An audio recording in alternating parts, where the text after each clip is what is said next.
Ndabasuhuje kandi mbaye ikaze muri hose mudukunda kandi mudukurikira muri impande zigiye zitandukanye. Iyi ni Hiroc Africa Moise Mure niko nitwa. Muri kiganiro n'ubundi twerekeje murashazo bwo hagati amakuru ariho muri aka kanya. Tugiye guhera cyane ku magambo yavuzwe na Perezida w'Iran asubiza ku byavuzwe na Perezida Leta Zunze za Amerika Donald Trump. Yagarutse ku kubigerageza ryose rishobora kuba ari gukorwa na Perezida wa Amerika ryo kugaragaza ko Iran yabigiye guhuza neza na Leta Zunze za Amerika waba ari umutego batagomba kwisukamo uko babonye ko bagomba kubanza gutekereza ndetse bakanabigarukaho cyane kugira ngo basesengure neza impamvu Leta Zunze za Amerika ishobora kuba iri kubahatira kuba bakwemeranya ku biganiro kandi mu by'ukuri bo nta nyungu zihambaye babibonamo. Hari n'andi makuru avuga ko Iran ikomeje guhanahana ubutumwa bukomeye cyane na Minisiteri y'Ububanyi n'Amahanga ya Amerika mu buryo bw'ibwiru nk'uko ikinyamakuru BBC cyabitangaje. Muri Israel hari ibindi bitero bikomeye cyane bivuga ko bakomeje kugaba mu gihugu cya Liban mu guhabya bikomeye cyane abarwanyi ba Hezbollah bakomeje guha bitero. Bwana Marashi nayo makuru tugiye gukorwa muri aka kanya ngira ngo nawe wagiye reba uko bimeze. Ya ni menshi yakomeje kuvuga rwose. Ibyo waruhereyeho byo niko bimeze. Ku ikubitiro hakomeje kuvugwa bino biganiro Amerika ikomeje guhanahana na Iran. Minisitiri w'Ububanyi n'Amahanga wa Iran yabivuzeho yuko hari kuganirwa uburyo ki ngo na ubutumwa bugufi bari guhanahana kugira ngo ibiganiro by'amahoro bize gukomeza ndetse n'ubwumvikane buze gukomeza. Yabivuzeho rwose avuga ko nubwo batari kumeza ngo baganire ariko yekorezanya ubutumwa bugufi habaye SMS n'ahandi kugira ngo ibihugu byose bigire ku gahenge ndetse banongere baganire binagende neza nkuko wari bikomojeho. Ikindi waruvuze ni Perezida Masoud Pezeshkian wa Iran nawe yahakanye ibintu byinshi bigiye bitandukanye. Yavuze ko Amerika iri kumushyiraho igitutu gikomeye cyo kugira ngo yemere ibiganiro. Anavuga yuko ibintu byose Amerika irimo ikora ngo ari ugushyira ku gitutu Iran kugira ngo yemere amahoro ndetse ice bugufi. Ahakana ko ibyo byose rero ngo nta kibivuze, nta nicyo bizakora, nta nicyo bizangiza kuri Iran ndetse ngo nta nubwo bizatuma Iran ihagarika imishinga yayo yari ifite na mbere, kuko Amerika ikora ibikorwa byinshi bitandukanye bigamije guhungabanya ubukungu bwa Iran n'ibifashe ubucuruzi bwose bwa Iran bunyura muri Hormuz ikabufunga.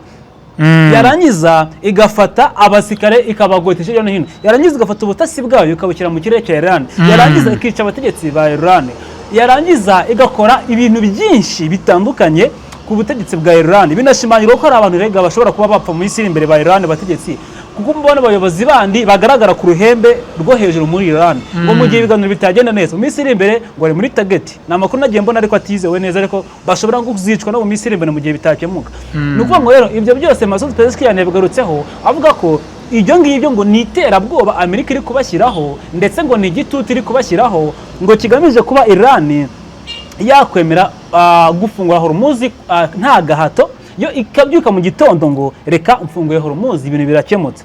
Ariko yavuze ngo ibi byose Amerika irimo kudukorera ngira iterabwoba ndetse n'igitutu ntacyo bizadukoraho, tuzakomeza gahunda zose zacu ngo twazipanze dukora ibikorwa byose nkuko twabipanze. Nuko bitangaje rwose.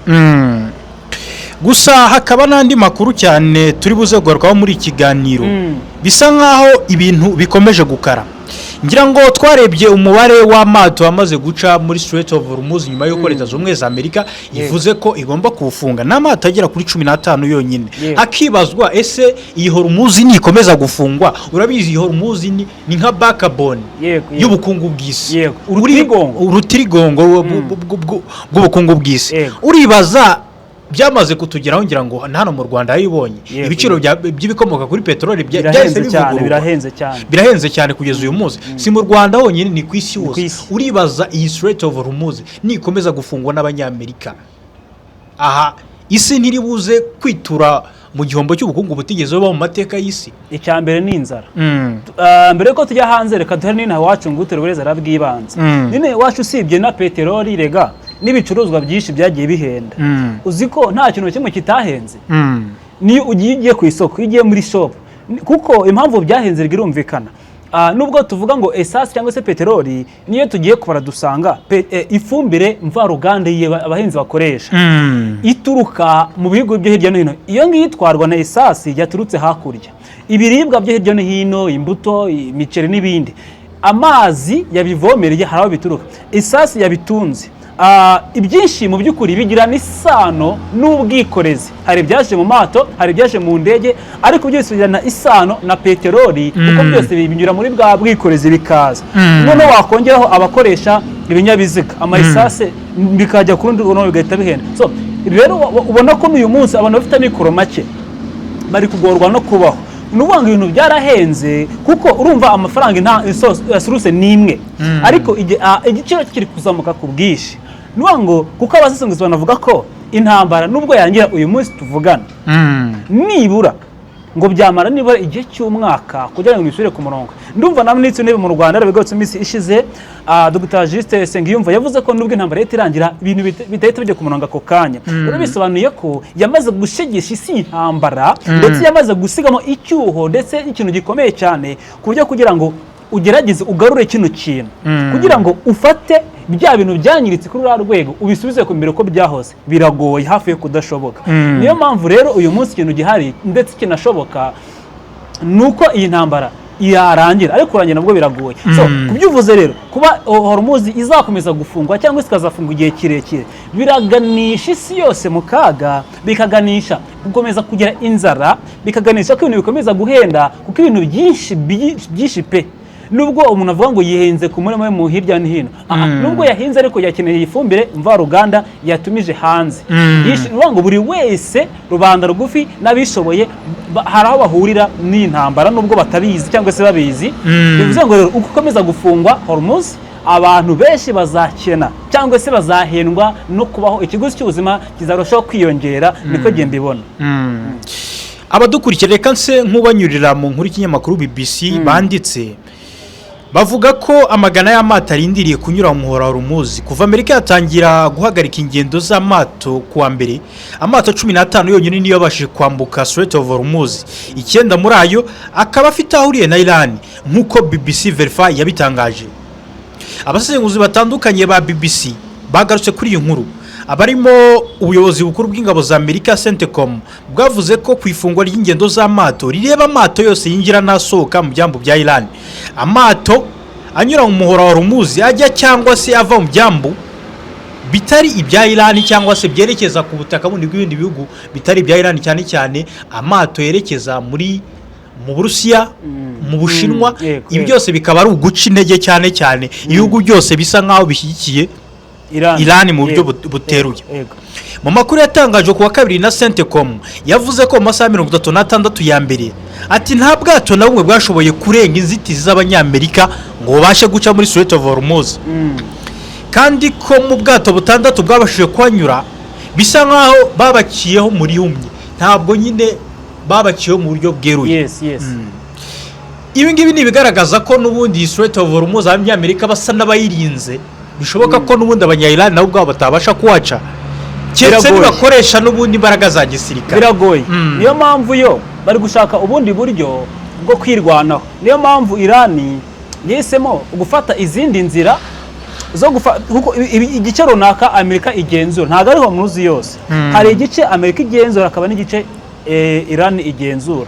Gusa bitekerezwa ko Iran irimo ishaka ukuntu yazajya ikoresha ubwikorezi bunyuze muri gari ya moshi, kuko hari inzira zihuza Iran na Aziya yo hagati, harimo inzira za gari ya moshi zimeze neza ku buryo yazajya ipakiramo ya peteroli na esasi ikagenda. Gusa peteroli icamo n'ibindi bikomoka muri Hormuz byanyuramo ntabwo ari byinshi nk'ibyacaga muri Hormuz. Ni ukuvuga ngo rero ibyo ngibyo uvuga byo birikiriye biranumvikana, nako byagenze. Gusa bivuga ko ishaka ibindi bisubizo, irimo yashakaga ibindi bisubizo byo kuba yashaka ubundi buryo ikemura iki kibazo, ikazajya ikomeza igacuruza, ikabaho bisanzwe, igasurvivinga. Ariko none njye nizera ko bizakunda, kuko hatangiye kuzamo akaboko k'ibindi bihugu bitandukanye bibwira Amerika ngo wowe uri kugira uruhare mu kuba ibihugu byacu biri kubaho nabi mu bukungu butifashe neza. So ntekereza ko icyo kintu kuba amahanga arimo ashyira igitutu kuri Leta Zunze Ubumwe za Amerika ndetse na Trump, ntekereza ko bishobora kuzatuma Trump afata umwanzuro wundi wo kudohora imyanzuro ikakaye, nubwo mu bigaragara atiteguye kugabanya, kuko we agaragaza ko ahubwo azarushaho, kuko abonye ko agiye kurezayo amagana menshi y'abasirikare benshi cyane biyongera ku bari bahasanzwe kugira ngo barusheho gukotora neza Hormuz bayigenzure. Ibyo bigaragaza yuko Trump atizeye kumvikana ndetse atanizeye kuba yadohora mu buryo bwakoroha bwakora uruhande urwo arirwo rwose. Rero byemezwa neza yuko Iran yavuze ko irimo ishaka ibindi bisubizo, gusa yo ntabwo iremeza ngo ni ibihe. Ivuga ko irimo ishaka ibindi bisubizo ndetse igiye kwirwanaho, gusa ariko nanone biri kwishyira kuri pressure yo kwemera ibiganiro n'ibisabwa byose na Iran. Bitekereza ko rero Iran ishaka kubona ibintu byahungabanye, kuko Iran mu bivugwa n'abashakashatsi cyane mu by'ubukungu bavuga ko Iran umutungo wayo ukoresha mu gihugu ungana na 80% by'ibintu binyura muri Hormuz. Bivuze ngo isigaranye 20% y'utukamo imbere mu gihugu, ni gake cyane 20%. Bivuze ngo igomba gukora ibishoboka byose Hormuz igakomeza ikagira urujya n'uruza nk'uko byari bisanzwe. Bivuze ngo ishobora kuzisanga ku gitutu cyo kwemera amasezerano ya Trump mu buryo itari yabishakaga cyangwa se itabiteganyaga, ikemera ibintu byose isabwa atari kubw'ineza yayo, ahubwo ari kubwo igitutu cya Amerika. Rero bivuze ngo ayo mato kuba ari make ni igihombo ku isi, ni igihombo ku banyarwanda, ni igihombo ku bantu bose hirya no hino. Ibyo rero bizagerageza gutera ikibazo ku bantu benshi, ariko mu by'ukuri birikomeza. Iyo Iran yavuze ko irimo ishaka n'isoko n'igisike cyari wabonye ko kivuga ko kirimo ufite uburyo ngo gikoresha ngo kinategurwa, ntabwo biratangazwa neza ngo nuba, ariko ngo buzatangwa mu minsi iri imbere bunamenyekana. Andi makuru mu Bwongereza, minisitiri w'intebe w'Ubwongereza Keir Starmer yavuze ko igihugu cyatazigera gishora muri iyi ntambara. Ni mu gihe byagaragaye ko Trump yakomeje guhatiriza Ubwongereza ko nabwo bugomba kubashyigikira bukajya mu ntambara. Ngira ngo ugeze kubona n'inkuru y'uko Amerika yageze kumya ibirindiro biri ku butaka bw'Ubwongereza kugira ngo babukoreshe barasa kuri Iran. Warayibonye baje kubyemera nyuma, ariko nyine habanje kubamo kutumvikana neza. Gusa Keir Starmer yatangaje ko igihugu cyatazigera gishora muri iyi ntambara. Uko byari bimeze mu by'ukuri, Trump amaze iminsi yinginga anasaba Ubwongereza kuza gufasha Amerika gufungura umuhora wa Hormuz, ariko Ubwongereza bwo ntibubyemere. Hari amasezerano Ubwongereza bufitanye na Amerika, amasezerano harimo ubufatanye n'ibindi bitandukanye.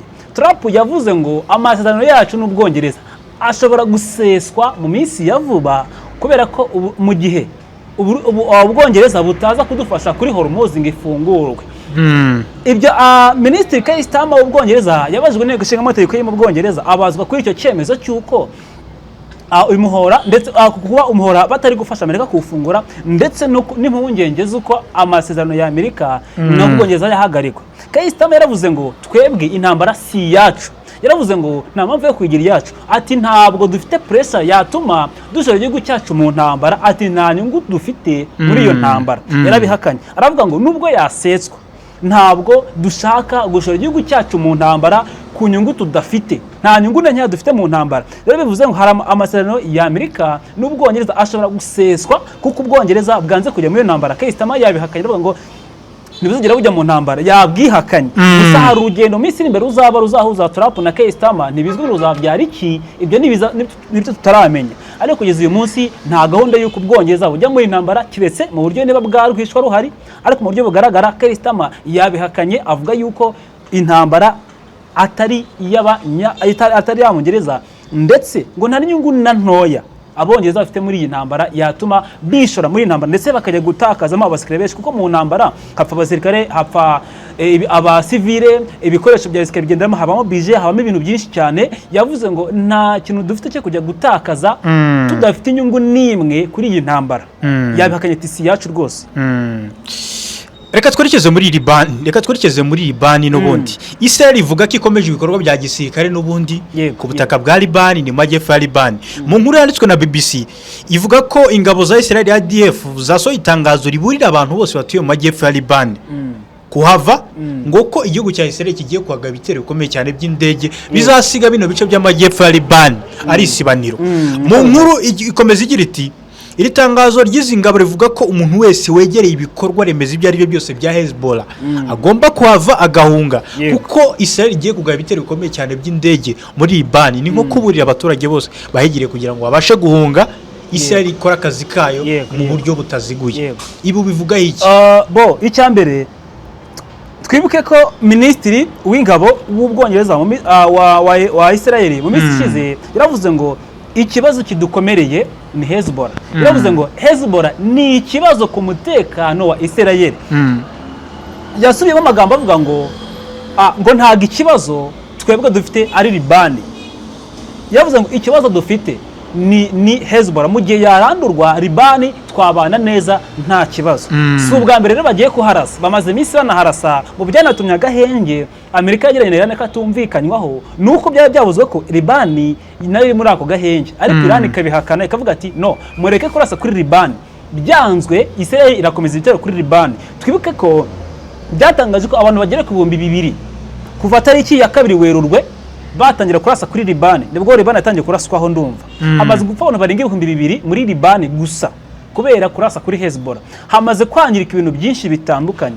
Hamaze ko abantu benshi cyane bamaze kuhasiga ubuzima. Ni ibintu byakomeje ko byinshi cyane. So, rero kuba Israel yamaze kubwira abanyalibani cyane cyane abaturi ibikorwa bitandukanye bya Hezbollah ngo bimuke, iyo irashaka kutazitwa yuko yakoze ibyaha by'intambara, kubera ko iyo uri kurasa umuntu utari kukurwanya ni umusivile mu mategeko tayari wamaze kuba uregwa mu rukiko mpuzamahanga yuko urimo gukora ibyaha by'intambara. Niyo mpamvu Israel irimo kuburira abasivile ngo bimuke bahunge intambara bajye kure y'ibice bidatuwe kugira ngo abasivile batazaharengana cyese bakaraswa, haraswe gusa abatagitinzwe aribo Hezbollah batajya mu byaha by'intambara. Ariko si ubwa mbere itero bibaye, bimaze iminsi biba, gusa hari gutekerezwa yuko ibiganiro byo biba nubwo bitumvikanwaho neza. Hezbollah yabanje kubuza Libani kujya ibiganiro by'amahoro na Israel. Rero ngo nta mpamvu nimwe mufite yo kuganira n'umwanzi, atura umuntu araturasa aratwanga ntadukunda. Ni gute mwebwe nka Libani mujya kuganira n'umwanzi nka Israel? Ariko ubonye ibintu byakomeye bukeye Libani iza kubyemera, ndetse na Libani yemera ko igiye kuganira na Israel. Ibyo ngibyo biri guteza ko muri iyi minsi iri imbere bazari Washington muri Amerika bakaganira ku masezerano y'agahenge. Bivuga ko ibyo Israel yatangaje yuko igiye kurasa kurusha uko yaharashe mbere, ikarasa byahatari cyangwa se n'imbaraga z'umurengera muri Libani. Nibyo yatangaje. Bamwe hari ibintu bibiri, hari kuganirwa agahenge ku mpande rumwe, hakaganirwa n'ibitero bigiye kugabwa mu isura nshya muri Libani ngo bizaba ari imbatura mugabo bizangiza ibintu byinshi bitandukanye muri Libani. Kuko avuga ko ngo Hezbollah nirandurwa ibintu bizaba bikemutse neza nta kibazo na kimwe. Ari makuru, hari inkuru ivuga ko Amerika igiye kohereza ingabo nyinshi cyane muri Burasirazuba bwo hagati. Mu kinyamakuru The Washington Post bagize bati Leta z'Ubumwe za Amerika ziteganya kohereza ingabo nyinshi n'ingabo ibihumbi muri Burasirazuba bwo hagati mu minsi iri imbere. Iyi ni intambwe ubutegetsi bwa Donald Trump bwafashe mu rwego rwo kongera igitutu kuri Iran kugira ngo yemerene kugira amasezerano neza na Amerika. Ikinyamakuru cyatangaje ko aya makuru kivuga ko cyahawe n'abategetsi bari imbere mu butegetsi bwa Amerika, avuga ko Amerika igiye kohereza ingabo igihumbi ku butaka bwa Iran mu buryo kongera igitutu kuri Iran kugira ngo babashe kuganira noneho mu buryo bweruye banemera ibyo Amerika ishaka. Bano bantu bashaka ko banarenga igihumbi ngare mu 600. Haraho nakabonye kuri ndumva ari Jazz niba atari CNN sinuka neza nabibonye ngo bashaka ko bari ingabo 600 zigiye koherezwa mu gihugu cya Iran ku ruhande rwa bavuye muri Amerika. Rubango nabazikare bashyashya bagiye kunganira abasanzwe ku rugamba bari kurasa Iran, bakazi kubasha bagenzi babo bahasanzwe kugira ngo imbaraga ziyongere muri Iran z'abanyamerika. Noneho Amerika ibashe kuba yatsinda uru rugamba kuko Amerika irabizi ko Iran iri igihugu gikomeye. Irabizi ko yagejeje gufungura Hormuz biranga. Irabizi ko Amerika yakoresha imbaraga zo kwica abategetsi biranga. Yagejeje imbaraga za gisirikare biranga. Niyo mpamvu iri gukoresha izindi zose mbere itakoresheje, kuko mu minsi ishize Trump yanavuze ko Amerika izakoresha imbaraga zose kugeza bikunze. Mbere yuko baganira ku gahenge, Trump yari yatangaje ngo Iran nitemera agahenge ndetse n'amasezerano tuzakoresha imbaraga tutigeze dukoresha mbere. Mwigeze mubona dukoresha intwaro ziremereye, abasirikare benshi, ngo ingufu zidasanzwe za muzinda zirasakure, misile zigitangaza, indege z'intambara, amato y'intambara adasanzwe.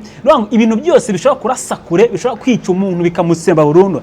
Amerika icyo gihe yatangaje ko izabikoresha ngo mu gihe Iran itazayobereje agahenge. Mu gihe agahenge katabaye, birashoboka yuko ibyo Trump yavuze ari byo arimo tugaragariza, arimo atwereka za mbaraga z'umurengera zo gukoresha abasirikare benshi, intwaro nyinshi kuri Hormuz no muri Iran kugira ngo akomeze kwangiza ubukungu bwa Iran cyane cyane guca muri Hormuz, ndetse na Iran ibure amahwemo hanyuma nirangiza ize kwemera. Rero abasirikare bagiye kuzamo ibihumbi byinshi bitatangajwe neza umubare ngo ni bingahe, ariko abantu babyanditse bavuze ko ari benshi cyane, ariko ngo birizewe mu minsi iri imbere bazajya muri Iran gufasha bagenzi babo. Ibi byose ni cya gitutu kigamije gushyirwa kuri Iran. Icyo gitutu kimwe Perezida Pezeshkian wa Iran yavuze ngo turi gushyirwa igitutu na Amerika, turi gusabwa kwemera ibintu runaka ku gahato, ariko siko tubishaka. Bivuze ngo bino bintu bishaka kuzatuma Iran yemera gutsindwa ariko itatsinzwe, yabona ibintu byadogereye, yabona ubukungu bwahagaze, yabona ubuzima bwahagaze, ikemera ngo okay, turapfukamye, nimukore icyo mushaka, cyangwa se twemeye byose mwadusabaga, mutureke ibintu bikomeze. Icyo ni igitutu gihambaye, suko Amerika ari ikindi cyahatari. Oya, ibyizabikora rwose ntago igivuga ibintu ngibireke kubikora. Bwana Marakireka ngushimire. Urakoze cyane Moise. Dushimira nawe radukurikiye muri ikiganiro. Ni chaîne nziza ibagezaho amakuru menshi agiye atandukanye. Turabasaba gukomeza kudusapotinga mukora share, comment ndetse na subscribe ku biganiro byacu bya buri munsi. Imboni TV, imboni ya rubanda.